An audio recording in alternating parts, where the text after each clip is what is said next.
আসসালামু আলাইকুম ওয়া রাহমাতুল্লাহি ওয়া বারাকাতুহু।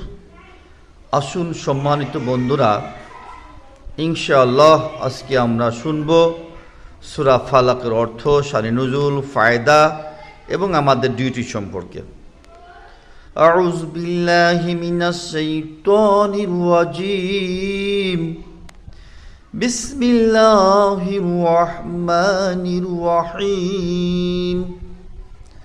قل أعوذ برب الفلق من شر ما خلق ومن شر غاسق إذا وقب ومن شر النفاثات في العقد ومن شر حاسد إذا حسد।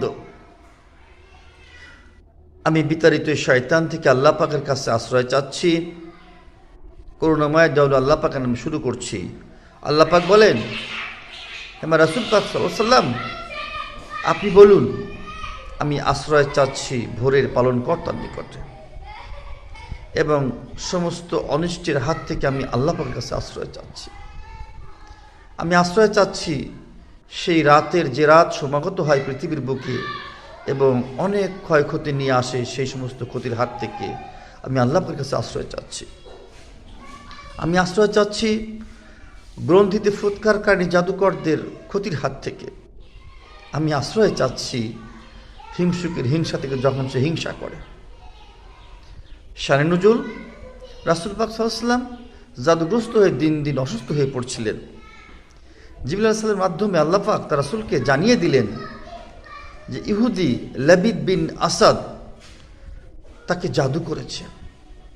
তার কিছু চুল সংগ্রহ করে একটি চিরুনিতে গিট্টু দিয়ে দিয়ে সেটা একটা কূপের নিচে রেখে দিয়েছে। আল্লাহ পাক নবী করিম সাল্লাল্লাহু আলাইহি ওয়াসাল্লামকে সে খবর জানিয়ে দিলেন।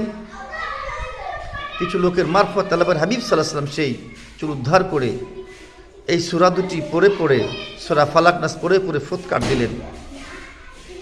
আল্লাহ পাকের হাবিব সাল্লাল্লাহু আলাইহি ওয়াসাল্লাম সুস্থ হয়ে গেলেন। তাই আসুন, এর ফায়দা হচ্ছে জিনগ্রস্ত শিশুদের, লোকজনদেরকে এই সূরা ফালাক নাস পড়ে পড়ে পাঠ করে ফু দিলে আল্লাহ পাক তাকে সুস্থ করে দেন।